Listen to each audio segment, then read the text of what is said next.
Bueno, muy bien, buenas tardes a todas y todos. Gracias a los sobrevivientes que están todavía en la sala y a los que han desafiado la recomendación de la ministra Patricia Bullrich de que nos fuéramos de Buenos Aires, que abandonáramos Buenos Aires. Ustedes muy cabezaduras vinieron acá. Vale un aplauso.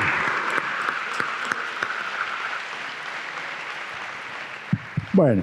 La verdad, gracias por la invitación, es un gusto muy grande y voy a hablar un poco sobre el contexto más macro, más internacional, pero retomando un poco algunas de las cosas que se dijeron recién, porque creo que son muy interesantes, y tal vez plantear un punto de vista que pudiera problematizar un poco más la cuestión, ¿verdad?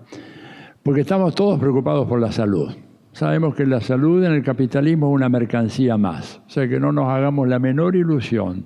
Mientras vivamos en sociedades capitalistas, la salud va a ser una mercancía, o sea, el acceso a la salud y los medicamentos otra mercancía. Ya el dato que él daba él, ¿verdad?, de lo que cuesta la droga y todo lo demás, la droga una parte ínfima, el resto publicidad, marketing, negocios de intermediación, etc. Por eso el capitalismo. Recuerden que cuando Bill Clinton le encargó a su mujer, ni bien él sube a la presidencia en los Estados Unidos, hacerse cargo de una reforma del régimen de salud en Estados Unidos, que inclusive afectaba también a la industria farmacéutica, duró 3 meses en el cargo. Hillary tuvo que irse porque los grandes laboratorios, la Asociación Médica Americana y todos los prestadores de salud rápidamente le quebraron la mano a Hillary Clinton. Hillary Clinton era la persona puesta por su marido, el presidente, para modificar eso. O sea, estamos viéndonoslas con un sector de la economía de un poderío fenomenal y que hace de la venta de salud, de servicios de salud, un objeto ya hoy cada vez más regulado por el Banco Mundial, como la educación, ¿verdad? Y que está entrando en el protocolo de la Organización Mundial del Comercio. O sea, el comercio en salud o los servicios de salud, si ya no están en la Argentina todavía, pero en muchos países van a estar regulados por las prácticas y las normas de la Organización Mundial del Comercio. Que esas normas dicen de que es necesario garantizar una competencia leal entre todos los efectores o prestadores de la salud y por lo tanto desaparece el concepto de salud pública, porque para la Organización Mundial del Comercio, así como es inaceptable que haya una empresa que produce botellas de agua financiada o subsidiada por el Estado, también sería absolutamente inaceptable que hubiese un sector llamado hospitales públicos, etcétera, que con el subsidio del Estado ofrecen un servicio que también ofrecen los privados. Hacia allá vamos. Esto ya, por ejemplo, en algunos países africanos no han podido resistir esa presión, sobre todo en el campo educativo, en parte en la salud, pero bueno, la resolución de este tema supone superar, ¿verdad?, el capitalismo como sistema imperante. ¿Cómo se lo supera? No hay una fórmula abstracta, no hay un libro que diga, ¿no es cierto?, cómo es que se hace una revolución capitalista, pero sí se pueden tomar algunas medidas importantes, por ejemplo, empezar a tratar de recuperar para la comunidad, por ejemplo, la producción de medicamentos. Sabemos de que eso es un tema ultra sensible, sabemos lo que pasó acá en la Argentina cuando el presidente Ilia avanzó con esa legislación, duró pocos meses, ¿verdad? Porque el lobby argentino y norteamericano y europeo que maneja el tema de medicamentos de tal fuerza que rápidamente desechó la iniciativa, no solamente desechó la iniciativa, provocó el golpe de Estado que lo alejó a Ilia. O sea que es un tema. Pero claro, el capitalismo sabe muy bien que tiene que defender esas áreas. El área de la salud, la educación, la industria farmacéutica, son áreas de fabulosas ganancias que no las van a entregar así nomás. Se requiere una enorme acumulación de fuerza política para poder realmente encarar una política de salud al margen de las restricciones que impone el capitalismo en la salud. Y esto es un problema enorme que uno no puede sino subrayar con mucha fuerza. Lo otro es el tema del desarrollo, que es un tema complejísimo. Yo concuerdo en gran parte con lo que dijo él recién, porque evidentemente ese modelo de desarrollo, ¿verdad?, que nos han planteado, simplemente es un modelo que tiene unos pocos ganadores y muchos perdedores, que son siempre los mismos, y además es un modelo crecientemente insustentable, que destruye el medio ambiente, destruye la naturaleza, provoca, digamos, cambio climático. Todo esto que estamos viviendo ahora tiene que ver, por ejemplo, en la Argentina, gran parte con la sojización de la pampa húmeda, ¿verdad? Lo mismo ha pasado en Brasil, en regiones que tenían climas relativamente templados, se han transformado en climas de lluvias torrenciales que jamás se habían visto, por ejemplo, en el estado de Paraná, según cuentan los amigos del MST, el Movimiento Sin Tierra. O sea que, evidentemente, vamos hacia una especie de cataclismo de carácter ecológico muy fuerte, y no solamente en la periferia del sistema, digo, países de América Latina. Nunca se había oído que un huracán del Caribe llegase hasta New Jersey, como ha llegado hace 2 o 3 años atrás. Los huracanes tradicionales, ¿verdad?, llegaban a lo máximo hasta las Carolinas, de ahí no pasaban, ¿verdad?, de ahí para el norte era una zona a salvo de huracanes, ya no más. Próximo, no va a ser mucho tiempo que pase antes de que escuchemos cómo un huracán arrasa con la isla de Manhattan o afecta a la isla de Manhattan. Esto, bueno, estos cambios climáticos tiene que ver con la sojización, tiene que ver con la destrucción del medio ambiente, el calentamiento de la atmósfera, Donald Trump retirándose del Acuerdo de París, que era un acuerdo muy moderado, pero ni siquiera eso. Y entonces esto nos plantea el tema, bueno, ¿qué hacemos? ¿Renunciamos entonces a la utilización de los recursos naturales, al aprovechamiento de los recursos naturales? Y aquí es donde yo planteo una pregunta que, por más que yo simpatice con toda esta discusión, pero también me preocupa lo siguiente. Yo estuve en la India hace unos años, ¿verdad? Y en la India, digamos, incluso mirando las estadísticas más recientes, tenemos más de la mitad de la población, ¿verdad?, que no tiene acceso ni a redes cloacales ni a aguas potables. Las estadísticas de enfermedades gastrointestinales y de muerte, sobre todo menores de 5 años por de enfermedades gastrointestinales, es escandalosa en la India. ¿Cómo se resuelve el tema? Bueno, la India, para resolver ese tema, va a necesitar de cañerías. Cañerías suponen zinc, suponen plomo, suponen cobre, suponen explotación de minerales. Y lo que ellos dicen es que, bueno, verán cómo lo sacan, pero que ellos quieren acabar con ese problema, quieren garantizar que todo el conjunto de la población de la India, ¿verdad?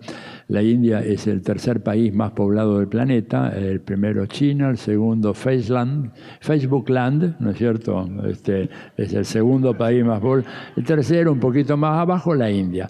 Bueno, ellos quieren resolver ese problema. Y evidentemente va a haber una presión fenomenal por la extracción de los recursos naturales. Lo mismo China. China es un esfuerzo enorme. Sacó a más de 600 millones de personas de las condiciones de pobreza extrema, pero les quedan por lo menos otros 600 millones más. Entonces, acá lo que se trata es decir, bueno, no vamos a desarrollar las fuerzas productivas, sino cómo lo vamos a hacer, de qué manera. Respetando el medio ambiente, no envenenándonos. Lo que él dice de glifosato lo escuché ya en varios amigos porteños, tipos que nunca salieron cruzaron la General Paz y tienen glifosato. Pequeñas partículas, pequeña proporción, pero lo tienen. Entonces es un gran debate que yo creo que no se termina diciendo no queremos el desarrollo. Por supuesto que la idea de un desarrollo infinito es absurda, eso es imposible. Es una idea, y mismo algunos grandes economistas americanos ya hace mucho tiempo, ¿verdad?, lo vienen diciendo, es una idea absurda. Pero no podemos ser cómplices de aquellos que dicen, bueno, los que nos desarrollamos, los que no se desarrollaron a tiempo ahora vivan perpetuamente en la indigencia, en la miseria, en aldeas sin cloacas, con agua contaminada, o, por ejemplo, como en la India, donde prácticamente no queda un río limpio de donde tomar agua. Esto es una cosa escandalosa. El Ganges, que es el río sagrado de la India, es una mezcla de sulfuro de no sé qué, de plomo, de mercurio, y un poquito de agua. Esta es la verdad. Entonces, bueno, eso lo ha producido el capitalismo. Y tenemos que ver de qué manera salimos de ahí, pero creo que no salimos diciendo, bueno, basta ya de desarrollo, porque esto congelaría en la situación internacional que habría un norte rico desarrollado que llegó primero, a costa de nuestros pueblos, y nuestros pueblos se quedarían ya eternamente sumidos en el atraso y en la desnutrición y en la falta de atención médica y el no tener agua potable y no tener desagües locales. Es un tema, digamos, de una importancia fundamental para la salud pública. Ustedes hablan mucho de atención primaria. Parte de la atención primaria consiste en garantizar que la gente pueda tomar agua, ¿no es cierto?, potable, y que no se muera o los chicos no mueran por una diarrea infantil porque el agua está contaminada. Eso requiere, de alguna manera, aprovechar, no quiero decir la palabra explotación de los recursos naturales porque es horrible la expresión, pero sí aprovechar los recursos naturales que tenemos, de una manera que no esté presidida por la lógica del capital. Ese es el tema. Ahí hay que ponerle el cascabel al gato. ¿Cómo hacemos para aprovechar esos recursos, para utilizarlos racionalmente? Porque los necesitamos. No nos hagamos la menor ilusión de que vamos a poder resolver los grandes problemas de salud pública de la periferia diciendo, bueno, no al desarrollo. No, tenemos que ver otro patrón de desarrollo, que es posible, ¿no? No caigamos en el determinismo que nos impone la derecha, que dice, bueno, si quieren el desarrollo hay que hacer el fracking, etcétera. El fracking, como él dijo muy bien, está prohibido, por ejemplo, en el estado de New Jersey. De ahí viene la Standard Oil, ¿no? Standard Oil de New Jersey. Prohibido el fracking. Y en varios otros estados más, en Nueva York, digo, porque es un desastre en el estado de Nueva York. Y en otros, Dakota, no sé si no lo han prohibido ya, en Dakota habrán visto ese famoso videíto, la señora abre la canilla, acerca un encendedor, sale el agua y se prende fuego. El agua ya, debido al fracking, ya viene con componentes que la transforman en un combustible, o sea, ya no se puede tomar más agua, ni te puedes bañar, en fin, un desastre. Pero bueno, para el capitalismo, por eso un autor, ¿no es cierto?, como Karl Polanyi, hace ya muchos años, en 1944, publicó un libro muy lindo llamado La Gran Transformación, y hablaba del carácter absolutamente inhumano del capitalismo, ¿verdad? Decía, porque no se puede calificar de otra manera un sistema que considera a las personas y a la naturaleza como fuentes de mercancía y de realización de ganancias. Y ese sistema además es inviable, porque acaba con la sociedad y acaba con el medio ambiente. Entonces, la importancia hoy en día de ser conscientes de la lucha anticapitalista es fundamental, porque el resto, digamos, si no se lucha contra el capitalismo, si no se trata de parar esa máquina infernal de generar pobreza, miseria, enfermedades que es el capitalismo, por más esfuerzo que hagamos, por más simposios, por más reuniones, por más voluntad que pongan médicos, enfermeros, paramédicos, etcétera, el problema no se va a solucionar. Entonces yo creo que por eso es importante plantear esta cosa en un marco más amplio y ver las enormes dificultades, el enorme desafío que tenemos nosotros. Y esto que dije, la India se aplica en menor medida, pero también en la Argentina. Preguntémonos cuánta gente ya no puede tomar agua potable en sus casas en el Gran Buenos Aires. No digo que nos vayamos al impenetrable en el Chaco. ¿Cuánta gente en el Gran Buenos Aires ya no puede tomar agua de la llave porque sabe que lo que sale ahí es cualquier cosa menos agua? Entonces, esto es uno de los grandes temas. Ahora bien, yo hablo del capitalismo. El capitalismo a escala mundial, ¿verdad?, está sostenido sobre la base de un sistema imperial. Cuando uno hasta hace unos años hablaba del imperio, imperialismo, mucha gente te miraba así sobradoramente o decía, bueno, sos un fósil de los años 70 que todavía sigue aferrado a aquello, o como diría Mirta Legrand, un zurdito nostálgico, ¿verdad? Pero resulta que ahora son los propios estadounidenses los que hablan de imperialismo, incluso haciendo una defensa ellos, ¿verdad?, distinguiendo imperios benévolos e imperios malévolos, por supuesto el imperio de ellos, el imperio benévolo, ¿verdad?, porque tiene por misión llevar la libertad, la justicia, los derechos humanos, la democracia por todo el mundo, pero se reconocen que son un imperio. Y yo no los quiero aburrir con muchas citas, por eso no traje ni PowerPoint ni nada, un poco una charla así a la antigüita, pero por ejemplo hay un personaje que es muy importante en Estados Unidos que se llama Karl Rove, lo pueden buscar ahí en la web, R-O-V-E, Karl Rove, fue durante muchos años el asesor especial para el presidente George W. Bush, el presidente Bush hijo, ¿verdad?, que en vísperas de la guerra de Irak, la invasión y guerra de Irak en el 2003, que provocó un desastre del cual todavía ese país, esa región no se recupera, lo entrevista un periodista del New York Times, ¿verdad? Y la condición es, bueno, off the record y la entrevista embargada durante 10 o 12 años aproximadamente. Entonces el periodista le dice, pero ¿para qué vamos a hacer la guerra en Irak si ya sabemos que ahí no hay armas de destrucción masiva? Todo el mundo lo sabe.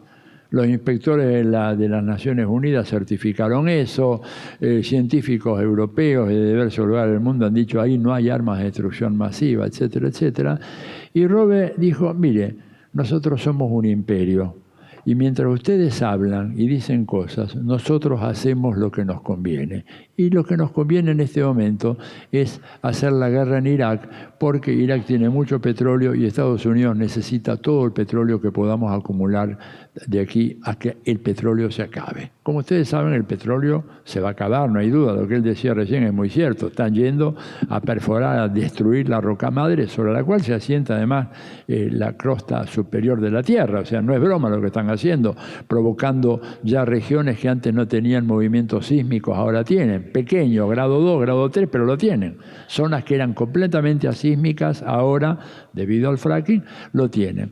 Entonces, el petróleo, mucha gente ingenuamente dice, bueno, pero el petróleo se acaba, ya está, no va a ser necesario porque ya estamos viendo autos híbridos que funcionan, claro, funcionan con litio, ¿no? El litio que está acá en la frontera norte de Argentina, entre Bolivia, Chile y Bolivia, ¿no es cierto? Ahí se encuentra el 80% de la reserva mundial de litio del planeta. Y como decía la vez pasada un editorial que salió en el Financial Times de Londres, el litio va a ser en el siglo XXI, se transformará ya en lo que fue el petróleo en el siglo XX. Y dicen, Bolivia puede correr el destino que tuvo Arabia Saudita, que de ser un país despoblado, lleno de beduinos, muertos de hambre y nómades, se convierte en una superpotencia, porque Bolivia tiene la gran parte de los recursos de litio que hay en el planeta. Bueno, entonces, ¿a qué venía esto? A que Robe hablaba de que somos un imperio, ustedes digan lo que quieran, hacemos lo que queremos, y necesitamos ese petróleo. Mucha gente dice, bueno, sí, no, claro, ¿para qué? Si tenemos la energía eólica, tenemos la energía marina, tenemos la energía solar, sí, pero ¿saben qué? Un ejército hoy se mueve con petróleo y durante muchos años más un ejército se va a mover con petróleo. La única excepción son los más grandes portaaviones de los Estados Unidos que ya se mueven con energía nuclear, pero son buques de una dimensión fenomenal. Todo el resto de la Marina de los Estados Unidos, toda la aviación, toda la Fuerza Aérea, todas las unidades de combate de tierra, los helicópteros, se mueven y se moverán con derivados del petróleo. Por eso Estados Unidos está ahí, por eso está en Siria, por eso está en esa región y por eso el ataque sistemático a Venezuela y por eso la recuperación, tratar de recuperar el control total de América Latina. Porque petróleo ya no va a ser utilizado por los ómnibus, por los autos, por algunas centrales termoeléctricas, pero va a ser fundamental para movilizar el ejército que custodia el capitalismo a nivel mundial. Desaparecido ese ejército, el capitalismo queda indefenso. ¿Quién va a salir a defenderlo? ¿Quién es hoy el gran gendarme que defiende el capitalismo a nivel mundial? ¿Cuál es el país, el gobierno que ataca a cualquier otro gobierno que en cualquier parte del mundo pueda plantear una política muy moderada de reforma social, porque ni siquiera hace falta que sean gobiernos revolucionarios, ¿verdad? Basta con que haya una vocación de reforma, de redistribución de ingresos, como decía recién acá el compañero, de mejorar un poco las condiciones de vida para que la respuesta, fundamentalmente de Estados Unidos, sea una respuesta violenta, ¿verdad? Utilizando, por supuesto, el recurso militar o lo que están usando cada vez más ahora, una tríada formada por el Poder Judicial, o sea, jueces y fiscales, medios de comunicación y legisladores. 3 instancias profundamente corruptas en las sociedades contemporáneas, pero que reemplazan al golpe militar. Y, por supuesto, liquidan el Estado de Derecho, lo estamos viendo en la Argentina. Todos nosotros estamos en libertad condicional. Ténganlo muy claro que ninguno de ustedes es libre. Estamos todos en libertad condicional, porque basta que un juez venga a decir que, por ejemplo, en una reunión como esta se hace una apología así subliminal del terrorismo, etcétera, etcétera, para que rápidamente se nos ponga preso y después se busquen las pruebas, al estilo de la Inquisición medieval, ¿verdad? Ya no hacen falta pruebas para que la gente esté presa. Es una desagradable novedad, para decirlo con palabras muy suaves, que tiene hoy América Latina. No hay ni una prueba en contra de Lula. Y Lula está preso, y cuando apeló a esa sentencia de un juez trucho como Sergio Moro, que después se supo que ya cuando estaba tramitando el proceso estaba a su vez negociando su cargo como ministro de Bolsonaro, eso salió a la luz pública hace pocas semanas en Brasil. Cuando él apeló a esa sentencia que lo condenaba a más de 6 años de cárcel, la Cámara de Apelaciones, en lugar de examinar los datos y la evidencia, duplicó la sentencia de Lula y se la elevó a 12 años y no sé cuántos días más. ¿Por qué? Bueno, pues se acabó la justicia. No creamos más en eso. Y el caso de Milagro Sala es uno de los tantos casos que hay acá en la Argentina de gente que está presa o bien sin pruebas, por lo tanto presa en prisión preventiva, o bien mediante procedimientos judiciales absolutamente viciados de nulidad, que no responden a ningún criterio, pero que cuentan con la complicidad mediática, que es fundamental. El linchamiento mediático, como dice el expresidente Rafael Correa, es condición fundamental para que los jueces después puedan encarcelar a cualquiera y meterlo preso por los años que quieran. Y ese linchamiento mediático hoy es muy posible porque el grado de concentración de los medios, y acá volvemos al tema del imperialismo, a escala mundial es fenomenal. 80% de todas las noticias que leemos nosotros o que vemos en la televisión o escuchamos por la radio nosotros son producidas por 5 grandes conglomerados multimediáticos. Del resto te podemos enterarnos solo buscando cuidadosamente en Internet y viendo algunas fuentes alternativas de información, pero el 80% lo que consume la mayoría de la gente, y sobre todo lo que consume esa mayoría de la gente despolitizada, pero que después va y vota, por ejemplo, por Bolsonaro, viene de esos medios. Y es una batalla tremenda, porque esos medios no están controlados democráticamente. Y se dice, no, bueno, pero la libertad de expresión. No, no es libertad de expresión, es libertad de empresas para producir noticias o para ocultar noticias, ¿verdad? Y hacerlo todo eso de una manera absolutamente mañosa para favorecer ciertos intereses. Por ejemplo, en la Argentina ya no se habla más de los Panama Papers. Estos Panama Papers ocasionaron la renuncia de 2 jefes de Estado en Europa. Acá en la Argentina eso pasó, ¿verdad? Fue una pequeña excitación que hubo durante un par de semanas y luego rápidamente quedó todo eso sumergido en el más profundo silencio, no se ha vuelto a hablar. El tema de los aportantes truchos, que es un tema de una enorme gravedad también. No se ha vuelto a hablar del tema. ¿Por qué? Bueno, porque la prensa no tiene por misión informarnos, no tiene por misión darnos a conocer cuál es la verdad, sino simplemente amparar, proteger, blindar un proyecto político, económico de dominación en favor de todos estos grandes beneficiarios que acá se han hablado muy bien, en favor del agronegocios, de la megaminería, del fracking, de los ojeros, todo eso. Esa es la misión. Informarán algunas cuestiones menores. Sí, ayer llovió en Buenos Aires, el partido de fútbol terminó así o asá, pero noticias que se digan, digamos, que la prensa cumpla esa función que se esperaba, ya no la cumple nunca más. Por eso no son periodistas, son operadores, operadores, o son paraperiodistas. Yo hago toda la analogía con los paramilitares. Son paraperiodistas que disparan mentiras. Y ojo, mentiras que se creen. Mentiras que se creen. Miren, en Brasil, yo estuve en Brasil la última semana antes de las elecciones. En Brasil llegaron a decir cosas absolutamente increíbles de Haddad y de Manuela Dávila. Cosas absolutamente increíbles. Por ejemplo, campañas en donde decía que si esa fórmula era elegida, iban a imponer una legislación mediante la cual un chico que hoy en día se llama José, mañana podía llamarse María. Y entonces bombardeaban a través de WhatsApp, que hicieron un trabajo fenomenal con los metadatos, a los grupos de WhatsApp familiares, no grupos políticos, sino grupos familiares o de amigos, con esa información que rápidamente se esparcía. O publicando un cartel que decía, en donde se veía el rostro serio de Fernando Haddad, diciendo: yo no te daré armas, te daré libros. Entonces estaban se veía un chico recibiendo el libro, y cuando uno veía toda la imagen, el libro es cómo hacer el amor con tu padre, cuáles son las posiciones. No, una cosa escandalosa, la gente lo creía.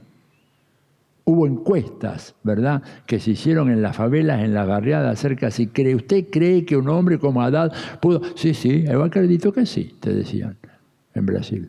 Increíble.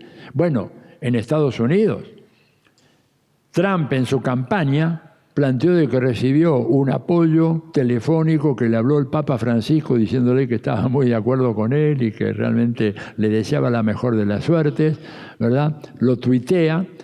Cuando él tuitea algo, tiene 55 millones de seguidores. Esto crea además la imagen de una democracia de base. El presidente me escribe a mí, ¿verdad? Yo lo sigo y él me escribe. Y además yo le puedo responder, cosa que mucha gente hace, y eso va a un ejército, a una granja de trolls, como le llama, como tiene acá Marcos Peña, que se encargan de todo esto, pero recrean la imagen de que hay una democracia directa, ahora mediatizada por la Internet, ¿verdad? Entonces, Trump dijo eso. Imagínense la reacción de Francisco, ¿verdad? Bueno, pero Francisco no podía salir él a tuitear. ¿Qué pasó? Nada más. Ya voy tan bueno, ya, está entretenido. Bueno, Francisco no puede salir a tuitear con el presidente americano como si fueran dos adolescentes tuiteándose. Entonces le dice al secretario de Estado: decirle que decía algo. Cuando se comunica al día siguiente de que esta oficina no tiene registro que se hubiera producido una llamada telefónica entre su santidad y el presidente Trump. Bueno, 2 días después publican la encuesta en Estados Unidos. 2 de cada 3 americanos creían que efectivamente había habido esa llamada telefónica de Francisco a el Papa. Por lo tanto, aprendamos. En la campaña del año que viene tenemos que mentir inteligentemente, porque si no mentimos, perdemos. Si no aprendemos esas tácticas malévolas, perversas, de lo que los politólogos llamamos el neuromarketing político, no tenemos ninguna chance. Porque ha habido una regresión en la capacidad de raciocinio, ¿no es cierto?, del común de la gente, producido, digamos, intencionalmente por el capitalismo, que hace que todas estas cosas que parecen absolutamente increíbles gocen de credibilidad, ¿verdad? Y además, porque todo esto está perfectamente armado. Termino porque sé que tengo poco tiempo. A ver, cuando digo que el imperialismo y Karl Rove y todo lo demás, también hay que decir de que para los principales teóricos y estrategas norteamericanos no hay ninguna duda que el sistema imperialista norteamericano inició ya su fase de decadencia y de declinación, y que esta fase es irreversible. Eso, claro, no lo publican mucho, ¿verdad? Pero en los estudiosos del tema, cuando discuten en seminarios así muy especializados, los tipos evidentemente tienen que decir la verdad, y que tienen que enfrentárselas ahora con un sistema que ya no va a ser más el viejo sistema imperialista, sino un sistema que algunos han dado en llamar, el recientemente fallecido Samir Amin lo calificaba como un sistema de condominio, ¿verdad?, de grandes naciones, pero que no son naciones homogéneas, ¿verdad? Porque, a ver, el predominio absoluto que tiene hoy Estados Unidos, aunque cada vez es menor, por ejemplo, Estados Unidos no puede impedir que China avance en el proyecto de construir un gran canal interoceánico que pase por Nicaragua. Esto era inimaginable hace 20 años atrás. O sea, el gobierno nicaragüense que se atreviese a llamar a los chinos a decir: mira, haceme un plan, lo desalojaban en 5 minutos. Ahora no pueden hacerlo porque el debilitamiento del poderío americano es un hecho, ¿verdad? Y es un hecho ¿por qué? Porque hay otros factores, otros centros de poder a nivel internacional, fundamentalmente China, Rusia, India, ¿verdad? Más otros países que están viniendo con mucha fuerza a la arena internacional, ¿verdad?, que establecen un equilibrio a lo que Estados Unidos quiere hacer. Estados Unidos no invade Venezuela, no solo porque Venezuela es un país que está muy bien armado, como dice Chomsky, Noam Chomsky, dice, recuerden que Estados Unidos solo invade países desarmados o débiles, no ataca países que tienen capacidad de respuesta. Por eso la gran respuesta del norcoreano, el Kim Jong-un, ¿no es cierto? ¿Se acuerdan las cosas que le decían? El gordito, estúpido, que le gusta jugar con cohetes, que son cañitas voladoras. De repente, cuando la discusión se calentó un poco, los japoneses y los coreanos fueron allá a Washington a decirle a Trump, ojo que claro, a San Francisco no le van a llegar los misiles atómicos, pero desaparece Seúl y desaparece en Tokio. Y ustedes no quieren que eso ocurra. Somos los grandes aliados de los Estados Unidos en esa zona. No nos van a exponer a que este tipo, en medio de la bronca, cuando se pelea con ustedes tiren. Y además apareció ahí, no uno, sino varios generales de 4 estrellas del Pentágono diciéndole a Trump, no te hagas el loco porque ese dispara. Porque Estados Unidos, fíjense qué interesante, por una razón, no tenemos capacidad de evitar la represalia, aunque sea parcial, que tiene Corea del Norte. Y entonces, aunque sea parcial, alcanza para destruir Seúl y Tokio. Y eso fue lo que hizo que Trump cruzara medio planeta, se fuera a Singapur, casi a la casa de Kim Jong-un, y tuvieran ahí, comenzaran las primeras conversaciones tendientes a acabar con ese peligro, porque es evidente, a quien le hicieron eso y estaba desarmado fue a Gaddafi, y el coreano, que no es tonto, se dio cuenta, no, a mí no me van a hacer lo mismo. Contra estos tipos, que no tienen ningún escrúpulo, si yo tengo armas nucleares me respetan, si no las tengo me pasan por arriba. Esto es todo. El tipo aprendió. Y además se lo subestimó. Un error que nunca hay que cometer en la política nacional e internacional. Nosotros acá, me acuerdo yo, la frase, ¿verdad?, sobre Macri, estúpido, idiota, tonto, papa en la boca, no habla, pum, y de repente es presidente de la República. O sea, claro, subestimar, no hay que subestimar a nadie, Y vengo a la filosofía criolla de Martín Fierro cuando dice que hasta el pelo más delgado hace su sombra en el suelo, ¿o no? Bueno, y estos subestimaron a Kim Jong-un, que era un idiota, el gordito, etcétera. Resulta que cuando uno se pone a buscar, el tipo hizo toda la escuela, primaria y secundaria, en una escuela de élite en Suiza. Y habla 3 idiomas aparte del coreano, mientras que Trump habla inglés y punto, nada más. Y resultó ser un tipo mucho más vivo. Bueno, esto para decirles de que en ese contexto de declinación del poderío relativo, nosotros jugamos un papel fundamental. Y se los cuento brevemente con una anécdota y con eso termino. Y si hay preguntas, bueno, o hay hambre, ya veremos. Miren, en un seminario como este, hablando con colegas americanos, en donde era claro, ellos decían, no, la declinación es irreversible y está ahí, no hay manera de parar. Un datito solo antes de la anécdota. China, a ver, ¿qué hizo China en 3 años en materia de consumo de cemento? Y consumió mucho. ¿Cuánto? 1,5 veces lo que consumió Estados Unidos en todo el siglo XX. Repito, no estoy fuera de mis cabales, o sea, 1,5 veces de todo lo que consumió China en Estados Unidos en el siglo XX lo hicieron los chinos en 3 años, entre el 2011 y 2013. Esta información oficial, los que tengan duda busquen Mineral Information Agency de los Estados Unidos, ahí están los gráficos, o sea, la potencia de China es arrolladora, por eso la preocupación americana. ¿Preocupación de qué? De asegurarse por lo menos esta parte del mundo, que para ellos es de ellos. Bueno, y acá voy a la anécdota final. En ese seminario se habló mucho, todo muy bien, pero bueno, después, terminada la parte formal, tomándonos unos tragos, una cerveza, que era muy lúcido, panelista norteamericano, me dice, mira, te voy a decir no lo que pienso yo, que estoy de acuerdo contigo, un tipo progresista, era americano, un liberal, como le dicen allá, pero te digo lo que piensan los halcones en este país. Primero, piensan que América Latina es de ellos.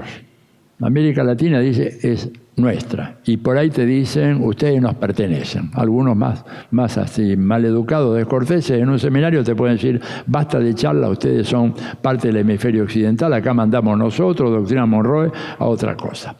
Pero dijo algo más, dijo, fíjate que si mucha gente piensa que si por una catástrofe geológica de golpe desapareciera Eurasia, o sea, se acabara Europa, se acabara Rusia, China, la India, todo aquello, se acabara Oceanía, se hundiera en el mar África y quedáramos nosotros solitos en la gran isla americana. Con lo que ustedes tienen nos arreglamos para mantener el modo americano de vida por 200 años.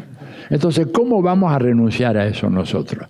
¿Cómo vamos a pensar de que América Latina no es importante? América Latina es decisiva. En el momento en que no haya una gota de petróleo en el mundo, vamos a tener petróleo ahí con ustedes. Por eso nosotros no queremos que los chinos estén ahí. Y si Estados Unidos, como decía yo recién, no invaden Venezuela, es porque los chinos pueden decir, para un minutito, yo acá tengo intereses muy fuertes en el arco del Orinoco y en el petróleo pesado, etcétera, y lo mismo los rusos, ¿se dan cuenta? Pero que vienen por nosotros es fundamental para ellos, apoyando gobiernos como este. Piensen, era una ficción imaginarse que a un gobierno argentino le irían a dar alguna vez 57.000 millones de dólares, así como está dando el Fondo Monetario Internacional, pero es que París bien vale una misa y la Argentina también vale, conviene mucho, porque controlamos el acceso a la Antártida. Es un dato fundamental y ahí están las grandes riquezas del siglo XXI y parte del siglo XXII, si llegamos hasta ahí, ¿verdad? Y además tenemos el acceso al norte, al litio.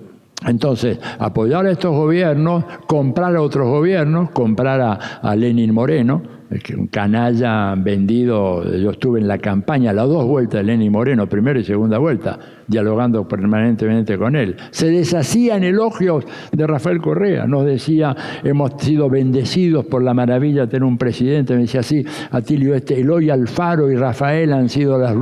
Y después le pusieron toda la lana, o como se dice en México, le llegaron al precio y el tipo ¡pum!, se dio vuelta así.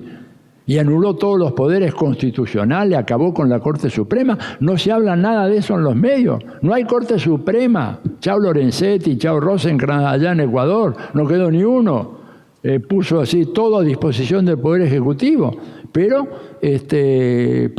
patea para el lado correcto, por eso está protegido por la prensa. Y por eso vienen por nosotros, y por eso, y termino acá, tenemos que hacer un enorme esfuerzo para sacarnos de encima a esta gente que tenemos ahora, que está dispuesta a liquidar este país e irse definitivamente. Ojo, esto no es gente que una vez que termine su gobierno se van a quedar acá. De esto no queda ninguno. Van a estar en Luxemburgo, van a estar en Mónaco, van a estar en los lugares más paradisíacos del mundo, porque esta es una burguesía especuladora, rapaz, que no tiene ningún interés ni ninguna vocación de servir y hacer algo por este país, mucho menos por la salud de los pobres. La salud es una cuestión de muerte, como decía Citarrosa en Doña Soledad. Si tenés suerte y si Dios te protegió, estás sana, y si no, te morís y ni quieras saber lo que cuesta un ataúd, decía Citarrosa, ¿no es cierto?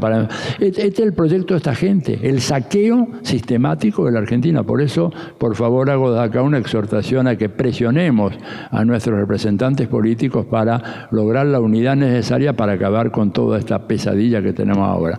Muchas gracias.